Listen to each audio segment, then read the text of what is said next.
Dear student, transportation problem का optimal solution calculate करते हैं using stepping stone method. Question given है, find the initial basic feasible solution of the given transportation problem and optimize the result. अब देखिए, हमारे पास 4 sources given हैं, 1, 2, 3 and 4, और तीन हमारे पास सोर्सेज गिवन हैं ABC, और 4 डेस्टिनेशन गिवन हैं 1, 2, 3 एंड 4। सप्लाई और डिमांड हमें गिवन है। अगर आप सप्लाई को ऐड कर दें और अगर आप डिमांड को ऐड कर दें, इन दोनों से आपके पास जो रिज़ल्ट आता है 44 आपको यहाँ से भी मिलता है और 44 आपको यहाँ से भी मिलता है। That means this is a balanced transportation problem. अब हमने इसका इनिशियल बेसिक फिजिबल सोल्यूशन निकालना है यूजिंग वॉगल्स अप्रॉक्सीमेशन मेथड। तो आप देखें, यही मेरे पास मैंने टेबल की यही वैल्यूज़ इधर दोबारा लिखी हैं। अब मैंने इनकी पेनल्टी कैलकुलेट करनी है। अगर मैं row column wise penalty calculate करता हूँ तो लोएस्ट 2 नंबर्स जो मेरे पास हैं वो 19 और 5 हैं। ठीक है, 19 और 5। तो इनकी पेनल्टी मेरे पास क्या बनेगी? सॉरी, ये तो डिमांड है, ये वैल्यूज़ हैं 19, 70 एंड 40। इसमें से जो लोएस्ट 2 नंबर्स हैं वो 19 है और 40 है। इनके दरमियान डिफरेंस कितना है? 21 का। नेक्स्ट कॉलम में आप देखें 30 और 8। तो 2 जो नंबर हैं वो 30 और 8, इन दोनों का डिफरेंस आपके पास है 22। नेक्स्ट कॉलम का डिफरेंस 40 और 50, तो ये डिफरेंस आपके पास 10। इधर आपके पास 10 और 20 है, तो ये डिफरेंस आपके पास 10 आएगा। अब रो वाइज देखें, यहाँ आपके पास 19 है और 10 है, तो इसका डिफरेंस आपके पास 9 आएगा। यहाँ आपके पास 30 और 40 है, द डिफरेंस इज़ 10। यहाँ आपके पास 8 और 20 है, द डिफरेंस इज़ 12। तो इसमें से मैक्सिमम पेनल्टी जो है वो आपके पास है 22। दैट मीन्स आपने इस कॉलम से एलोकेशन को स्टार्ट करना है। तो इस कॉलम में कहाँ से स्टार्ट करना है? जहाँ सबसे मिनिमम वैल्यू है, दैट इज़ 8। यहाँ आपने एलोकेशन करनी है। डिमांड कितनी है? 8 की, और सप्लाई कितनी है? 18। तो आप इसको 8 एलोकेट कर सकते हैं। जब आपने इसको 8 एलोकेट किया तो ये आपके पास 0 हो जाएगा, और ये 18 अब आपके पास 10 रह जाएगा। ये 0 हो गया, दैट मीन्स इधर एलोकेशन नहीं होगी और इधर अब एलोकेशन मज़ीद नहीं होगी। अब आपने दोबारा पेनल्टी कैलकुलेट करना है, तो 19 और 40 का डिफरेंस 21 है। ये कॉलम ख़त्म हो चुका है। यहाँ आपके पास 40 और 50 है, द डिफरेंस इज़ 10। इस कॉलम का डिफरेंस आपके पास 10 और 20 का डिफरेंस इज़ 10। यहाँ अब आपके पास डिफरेंस जो है वो 10 और 19 का डिफरेंस स्टिल 9। यहाँ आपके पास डिफरेंस अब 40 और 60 का होगा। 30 ख़त्म हो गया, तो स्मॉलेस्ट 2 नंबर्स आपके पास ये हैं, तो 40 और 60 का डिफरेंस आपके पास 20 है। यहाँ अब आपके पास डिफरेंस 20 और 40 का होगा। 20 और 40 का डिफरेंस भी आपके पास 20 है। तो इन पेनल्टीज़ में देखिए, मैक्सिमम पेनल्टी 21 है। तो इस कॉलम से आपने एलोकेशन स्टार्ट करनी है और इस सेल में आपने एलोकेशन करनी है, क्योंकि इसकी वैल्यू सबसे कम है। डिमांड आपके पास 5 है, सप्लाई आपके पास 7 है, तो आप 5 इधर एलोकेट करेंगी और ये 5 0 हो जाएगा। ये 7 जो है 2 रह गया। ये 0 हो गया, तो अब इधर एलोकेशन नहीं होगी और इधर एलोकेशन नहीं होगी। अब आपने दोबारा पेनल्टी कैलकुलेट करना है। ये 0 हो गया, तो इसकी पेनल्टी भी ख़त्म, ये ऑलरेडी ख़त्म हो चुका है। यहाँ 10 और 50 का डिफरेंस इज़ 10। यहाँ 20 और 10 का डिफरेंस 10 है। यहाँ आप देखिए 50 और 10 का डिफरेंस, तो ये अब आपके पास 40 है। यहाँ 40 और 60 का डिफरेंस 20 है, और यहाँ 70 और 20, तो ये आपके पास आता है 50। तो मैक्सिमम इज़ 50। तो यहाँ इस रो से अब आपने एलोकेशन को स्टार्ट करना है। कहाँ पे? 70 और 20 में मिनिमम 20 है, तो यहाँ एलोकेशन करनी है। सप्लाई 10, डिमांड 14, तो आप 10 एलोकेट करेंगे इसको, और ये 10 जो है 0 हो जाएगा, और ये 14 की जगह अब 4 रह गया। ये 0 हो गया, तो अब इस रो के इस सेल में लोकेशन नहीं होगी। अब आप दोबारा पेनल्टी कैलकुलेट करें। 10 और 50 का डिफरेंस वो 40 आता है। इसी तरह 60 और 40 का डिफरेंस 20 आता है। ये तो ऑलरेडी ख़त्म हो चुका।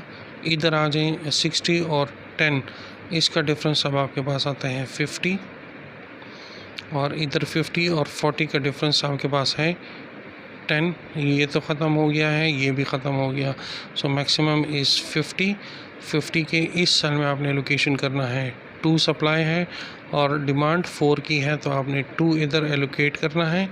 ये 2 जो है 0 हो जाएगा, और ये 4 जो है 2 रह जाएगा। ये 0 हो गया, तो इधर एलोकेशन नहीं होनी। अब सिर्फ ये 2 सेल रह गए हैं, तो अब पेनल्टी कैलकुलेट करने की ज़रूरत नहीं है। आपने स्ट्रेट अवे इस सेल में एलोकेशन करनी है जो दोनों में मैक्सिमम हो। तो सप्लाई 9 है, डिमांड आपके पास 2 है, तो आपने 2 इधर एलोकेट कर देना है।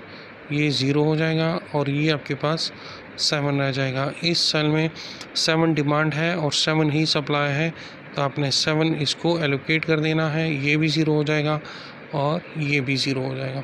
तो आपके तमाम सेल्स जो हैं वो एलोकेट हो गए हैं, और देखें इधर हर जगह पे अब आपके पास जो है 0 ही बचा है।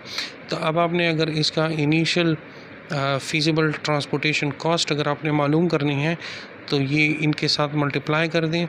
19 multiply by 5 plus 10 multiply by 2 plus 40 multiply by 7 plus 60 multiply by 2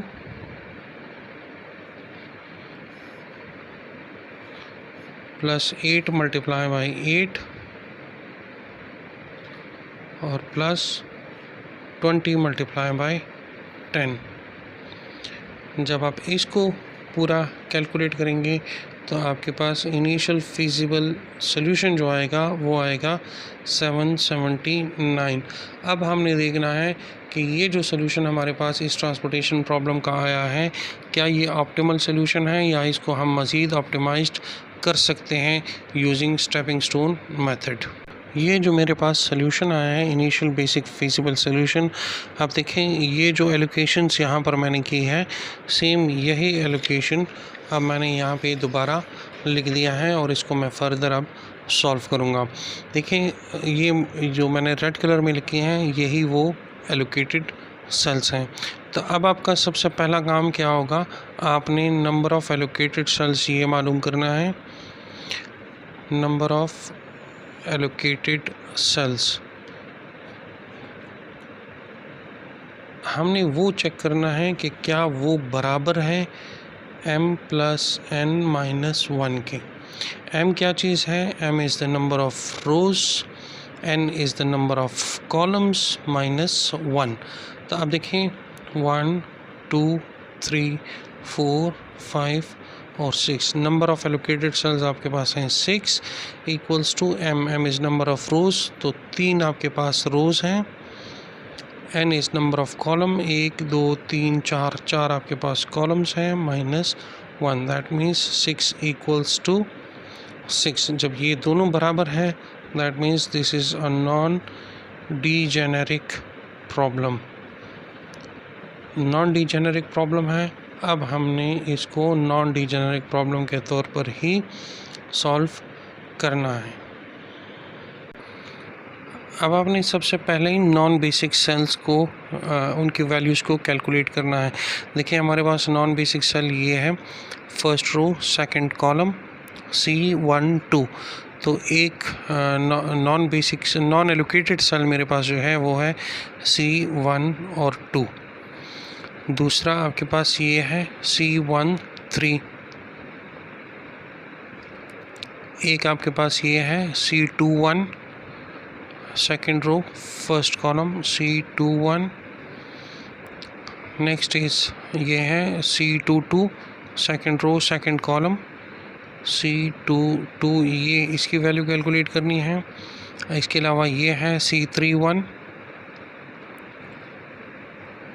और एक सेल आपके पास और है दैट इज़ C33। इनकी वैल्यूज़ हमने कैलकुलेट करनी है। देखें, अगर आप C12 से अगर आप स्टार्ट करते हैं तो यहाँ से आपने स्टार्ट लेना है इस सेल से, और ऐसे स्टार्ट लेना है कि आप यहाँ पे दोबारा साइकिल बना सकें। यहाँ आप स्टार्ट कर रहे हैं और वापस यहाँ पर एंड भी करें। देखें, अगर मैं यहाँ से लेट सपोज स्टार्ट करता हूँ और मैं यहाँ से मूव करता हूँ इस सेल में, ठीक है, यहाँ से मैं मूव कर सकता हूँ इस सेल में, यहाँ से मैं मूव कर सकता हूँ इस सेल में, और यहाँ से मैं वापस मूव कर सकता हूँ इस सेल में। तो ये मेरे पॉजिटिव वैल्यू होगी, ये मेरी नेगेटिव वैल्यू, ये पॉजिटिव वैल्यू और ये नेगेटिव वैल्यू। तो मैं C12 की वैल्यू को कैसे कैलकुलेट करूँगा? देखिए, मैंने यहाँ से स्टार्ट किया है तो ये प्लस साइन है, तो ये +30 वैल्यू होगी। C12 की पहली वैल्यू मेरे पास आएगी +30, नेक्स्ट वैल्यू माइनस है और 10 है तो नेक्स्ट वैल्यू -10, अगली वैल्यू फिर प्लस आएगी विच इज़ 20 और अगली वैल्यू माइनस आएगी विच इज़ 8। अगर आप इसको कैलकुलेट करो तो आपके पास आंसर आता है 32। ये आपने कैलकुलेट किया फर्स्ट नॉन एलोकेटेड सेल के लिए। अब इसी तरह अब हमने C13 इसके लिए कैलकुलेट करना है और देखना है कि हमने इसके लिए क्लोज्ड पाथ बनाना है और उसको भी यही पॉजिटिव नेगेटिव वैल्यू असाइन करनी है। तो अब देखें, अगर मैं यहाँ से स्टार्ट करता हूँ और इधर मूव करता हूँ, यहाँ से इधर मूव करता हूँ इस साइड में और वापस उसी सेल में, तो ये प्लस, ये माइनस, ये प्लस और ये माइनस। तो मेरे पास वैल्यूज़ जो आएगी C13 की वो आएगी +50, -10, +60, -40। जब आप इस तमाम की वैल्यू को कैलकुलेट करोगे आपके पास आंसर आएगा 60। सेम अब हमने इस सेल C21 के लिए कैलकुलेट करना है। यहाँ से अब हमने क्लोज्ड पाथ बनाना है। देखें, अगर मैंने यहाँ से अब क्लोज्ड पाथ बनाना है तो यहाँ से अगर मैं स्टार्ट करूँ, इस सेल में आ जाऊँ और इधर से मूव करते इस सेल में पहुँच जाऊँ, यहाँ से मूव करते हुए इस सेल में पहुँच जाऊँ, तो मैं वापस उसी सेल में आ सकता हूँ। तो ये प्लस, ये माइनस, ये प्लस और ये माइनस। तो इनकी वैल्यूज़ अगर आप इधर लिखो C21 की, तो आपने यहाँ से स्टार्ट किया था तो +70, -19, +10, -60। अगर आप इसको सॉल्व करेंगे आपके पास आंसर आएगा 1। अब हमने C22 दैट मीन्स इस सेल के लिए कैलकुलेट करना है। देखिए, अगर इस सेल के लिए मैंने कैलकुलेट करना है, यहाँ से मैं स्टार्ट कर रहा हूँ तो ये पॉजिटिव वैल्यू, यहाँ से मूव करूँगा इस सेल में ये नेगेटिव वैल्यू, इस सेल में मूव करूँगा तो ये पॉजिटिव वैल्यू, इधर से इस सेल में मूव करूँगा तो ये नेगेटिव वैल्यू और वापस इधर मूव करूँगा तो पॉजिटिव। तो मेरे पास क्लोज्ड पाथ बनता है। तो अगर आप ये वैल्यूज़ अपने पास इधर नोट कर लें, दैट इज़ +30, -60, +20, -8। अगर आप इसको सॉल्व करेंगे तो आपके पास रिज़ल्ट आएगा -18। अब हमने इसी तरह इस अनएलोकेटेड सेल का भी क्लोज्ड पाथ बनाना है और उसकी वैल्यू कैलकुलेट करनी है। अगर आप सेल 31 से स्टार्ट करते हैं, देखें, अगर आप यहाँ से स्टार्ट करते हैं तो ये आपका पॉजिटिव वैल्यू, यहाँ से आप ऊपर इस सेल में आ जाएं, ये नेगेटिव वैल्यू, यहाँ से आप इस सेल में आ जाएं, ये आपके पास पॉजिटिव वैल्यू, यहाँ से आप वापस इधर इस सेल में आ जाएं, ये नेगेटिव वैल्यू और यहाँ से आप वापस इधर। तो आपका क्लोज्ड पाथ भी बन जाएगा। तो C31 की वैल्यू आपके पास क्या आएगी? वो आपके पास आएगी +40, -19 + 10 - 20। अगर आप इसको सॉल्व करेंगे आपके पास वैल्यू आएगी 11। सेम अब हमने इस आखिरी अनएलोकेटेड सेल की वैल्यू विच इज़ C33 उसको भी कैलकुलेट करना है। तो सेल 33 के लिए अगर आप देखें, मैं अगर यहाँ से स्टार्ट करता हूँ तो ये पॉजिटिव वैल्यू, यहाँ से इस सेल में आ जाए तो ये नेगेटिव वैल्यू, इस सेल में आ जाए तो ये पॉजिटिव वैल्यू, इस सेल में ये नेगेटिव वैल्यू, और यहाँ से वापस इस साइड पे। तो C33 की वैल्यू आपके पास क्या आएगी, वो आपके पास आएगी +70 -40 +60 -20। अगर आप इसको सॉल्व करोगे तो आपके पास वैल्यू आएगी 70। तमाम अनएलोकेटेड सेल्स की हमने वैल्यू कैलकुलेट कर दी है। अब आप देखें आपके पास ये वैल्यूज़ आई हैं 32, 61, -18, 11 और 70, जिसमें एक आपके पास नेगेटिव वैल्यू आ गई है।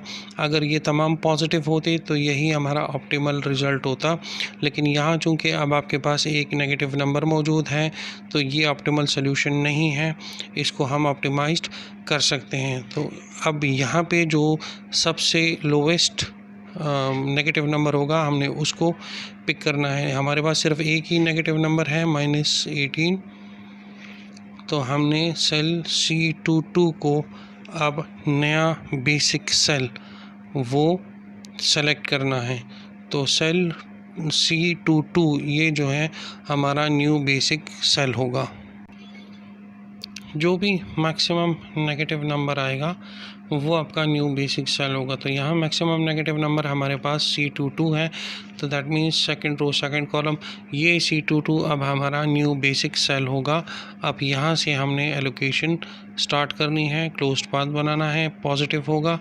तो आप देखें यहाँ से आप यहाँ मूव कर सकते हो, ये नेगेटिव होगा, यहाँ से आप इधर मूव करोगे तो ये पॉजिटिव होगा, यहाँ से आप इधर वापस मूव करोगे तो ये आपके पास नेगेटिव आएगा, और यहाँ से आप वापस एंड करोगे तो आपके पास क्लोज्ड पाथ बन गया है। अब आपने क्या करना है, जो नेगेटिव साइड्स पर एलोकेटेड वैल्यू है उनमें से मिनिमम वैल्यू को सेलेक्ट करना है। इस 2 और 8 में से आपने 2 को सेलेक्ट किया क्योंकि ये मिनिमम है, तो ये 2 इससे भी माइनस होगा, इससे भी माइनस होगा, ये प्लस है तो इस 10 के साथ ऐड होगा, ये प्लस है तो इधर भी ऐड होगा। बाकी इस तमाम मैट्रिक्स में कोई चेंजेस नहीं आनी, वो अपनी जगह पर एज इट इज़ मौजूद होंगे। तो आप देखें ये मैट्रिक्स में ये 5 एलोकेटेड है 19 को, तो ये इधर भी एलोकेटेड होगा, इसमें कोई चेंजेस नहीं आएगी। ठीक है, इसी तरह इस 10 को ये 2 एलोकेटेड है तो इस 10 पे ये 2 एलोकेटेड होगा, उसमें भी कोई चेंजेस नहीं आएगी। ये 40 के साथ ये 7 एलोकेटेड है, लेकिन ये चूँकि हमारा प्लस और माइनस में नहीं है तो ये 40 के साथ ये 7 भी अपनी जगह पर एज इट इज़ मौजूद रहेगा। अब हमने यहाँ से 2 को माइनस करना है तो यहाँ एलोकेशन ख़त्म हो जाएगी, इधर से भी 2 को माइनस करेंगे, 8 है तो ये 6 हो जाएगा, तो यहाँ पर मेरे पास एलोकेटेड वैल्यू 6 हो जाएगी। इसी तरह यहाँ प्लस का निशान है तो ये 2 मैंने इधर ऐड करना है, ये 10 है तो ये इधर मेरे पास 12 बन जाएगा। यहाँ पर भी प्लस का निशान है तो यही 2 मैंने इधर ऐड करना है, तो इस 30 के साथ ये 2 भी एलोकेटेड हो जाएगा। अब आपने क्या करना है, आपने सबसे पहले इसकी वैल्यू को कैलकुलेट करना है कि आपके पास जो ट्रांसपोर्टेशन कॉस्ट आएगी वो आपके पास क्या होगी। आप इसी तरह इस 19 को 5 के साथ मल्टीप्लाई करें, ठीक है। आप इस 2 को 10 के साथ मल्टीप्लाई करें, प्लस इसी तरह इस 2 को 30 के साथ मल्टीप्लाई करें, प्लस इस 7 को 40 के साथ मल्टीप्लाई करें, प्लस 8 × 6 प्लस 20 × 12। आप ये तमाम कैलकुलेशंस जब परफॉर्म कर लेंगे तो आपके पास जो रिज़ल्ट आएगा वो आपके पास आएगा 743। अब इसको चेक करना है कि ये जो रिज़ल्ट आपके पास आया है 743, क्या ये ऑप्टिमल रिज़ल्ट है या हम इसको मज़ीद ऑप्टिमाइज्ड कर सकते हैं। तो इसका तरीका एग्जैक्टली वही है जो अब हमने यहीं पर किया। आपने वही सारे स्टेप्स इधर दोबारा फॉलो करने हैं। सबसे पहले आपने वही चेक करना है कि क्या वो अब भी नॉन डिजेनरिक है कि नहीं। तो आप देखिए number of allocated cell 1 2 3 4 5 and 6। Number of allocated cell is 6 और हमें पता है कि m+n-1 की भी वैल्यू 6 है। तो ये हमारे पास स्टिल नॉन डिजेनरिक प्रॉब्लम है। अब हमने ये जो नॉन बेसिक सेल्स हैं इनकी वैल्यूज़ कैलकुलेट करनी है। फर्स्ट नॉन बेसिक सेल आपके पास ये है, that is first row second column C12। जब आप C12 की वैल्यू को कैलकुलेट करोगे तो आपने दोबारा एग्जैक्टली उसी तरीके के साथ यहाँ पे क्लोज्ड पाथ बनाना है।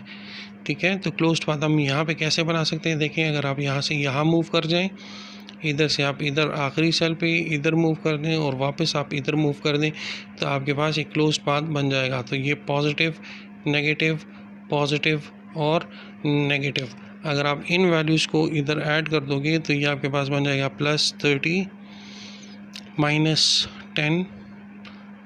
+20 -8। अगर आप इसको सॉल्व करोगे इसका आंसर आ जाएगा 32। सेम इस सेल के लिए आपने मालूम करना है, दैट इज़ C13। तो अब देखें यहाँ आपने क्लोज्ड पाथ बनाना है। तो यहाँ आप क्लोज्ड पाथ कैसे बना सकते हो। तो आप देखिए हमारे पास क्लोज्ड पाथ इस तरह का बनेगा, पहला plus minus plus minus plus और माइनस। इनकी वैल्यूज़ को अगर आप कैलकुलेट कर दो C13 की तो ये आपके पास आएगा 50 -40 +30 -8 +20 -10। अगर आप इसको सॉल्व करोगे इसकी वैल्यू आपके पास आएगी 42। इसी तरह इसके बाद हमारे पास ये अनएलोकेटेड सेल है C21। C21 की वैल्यू को हमने कैलकुलेट करना है। तो इसको अगर आप देखें कि ये वैल्यू हम कैसे कैलकुलेट कर सकते हैं इस सेल के लिए, सेल C21। तो अगर आप यहाँ से स्टार्ट करते हैं तो ये पॉजिटिव, यहाँ से आप ऊपर इस सेल में आएंगे ये नेगेटिव हो जाएगा। यहाँ से आप वापस इस सेल में आ सकते हैं, ये पॉजिटिव हो जाएगा। यहाँ से आप इधर लास्ट सेल में तो ये नेगेटिव, इधर से इस सेल में ये आपके पास पॉजिटिव, इधर से आप ऊपर इस सेल में आएंगे तो ये नेगेटिव और इधर से आप वापस इधर आएंगे। तो जब आप इसकी वैल्यूज़ को कैलकुलेट करते हैं C21 की, ये आपके पास आ जाएगा +70 -19 +10 -20 +8 -30। इससे वैल्यू आएगी आपके पास 19। सेम इसी तरीके के साथ जब ये कैलकुलेट कर दिया, अब हमने ये कैलकुलेट करना है C24। देखें, आपने यहाँ से स्टार्ट किया तो ये पॉजिटिव, यहाँ से आप नीचे इधर आ गए तो ये नेगेटिव, इधर से आप इधर आ गए तो ये पॉजिटिव, इधर से इधर तो ये नेगेटिव और यहाँ से आप वापस इस तरफ आएंगे। तो सेल 24 की वैल्यू आपके पास क्या आएगी, +60 -20 +8 -30। इसकी वैल्यू आपके पास आएगी 18। सेम ये भी हो गया। अब आपने इन दो के लिए करना है, इस सेल के लिए करना है सेल 31। इसके लिए हमने कैलकुलेट करना है। देखें, आपने इस सेल के लिए कैलकुलेट करना है तो यहाँ पॉजिटिव वैल्यू, यहाँ से आप इस तरफ आएंगे तो ये नेगेटिव वैल्यू हो जाएगी। यहाँ से आप इधर आओगे तो ये 10 पॉजिटिव हो जाएगा। यहाँ से आप इस तरफ आओगे तो ये नेगेटिव और यहाँ से आप वापस। तो आप देखिए आपके पास एक क्लोज्ड पाथ बन गया। तो सेल 31 इसकी वैल्यू आपके पास आएगी +40 -20 +10 -19। आप इसको सॉल्व करोगे, आपके पास वैल्यू आएगी 11। अब ये आखिरी सेल है, इसके लिए आपने कैलकुलेट करना है। तो देखें, अगर आप यहाँ से लेट सपोज स्टार्ट करते हैं तो ये पॉजिटिव, इधर से आप इधर मूव करोगे तो ये नेगेटिव, इधर से आप इधर मूव करोगे तो ये पॉजिटिव, यहाँ से आप इधर मूव करोगे तो ये नेगेटिव, और आप यहाँ से वापस मूव करोगे तो ये क्या आएगा, सेल C33। ये आपके पास आएगा +70 -40 +30 और -8। अगर आप इसको सॉल्व करोगे तो आपके पास आंसर आएगा 52। तमाम अनएलोकेटेड सेल्स के आपने वैल्यूज़ कैलकुलेट की हैं। तो आप देखें, आपके पास ये जो वैल्यूज़ आ रही हैं, ये आपके पास 11, 70, 32, 42, 19, 18, 11 और 52, और ये तमाम आपके पास पॉजिटिव वैल्यूज़ आ रही हैं। इसमें कोई भी आपके पास, देखें यहाँ से आप स्टार्ट करें, आपके पास कोई भी नेगेटिव नंबर नहीं है। दैट मीन्स ये जो आपने एलोकेशन की है, जिसकी आपने वैल्यू कैलकुलेट की है 743, ये आपके पास ऑप्टिमल सॉल्यूशन है for this given transportation problem, जिसको वॉगल्स मेथड से हमने इनिशियली सॉल्व किया और हमारे पास आंसर आया था 779। उसको हमने स्टेपिंग स्टोन मेथड से ऑप्टिमाइज़ किया और हमने रिज़ल्ट अचीव किया 743। आई होप इससे आपको स्टेपिंग स्टोन मेथड की समझ आ गई होगी। Thank you.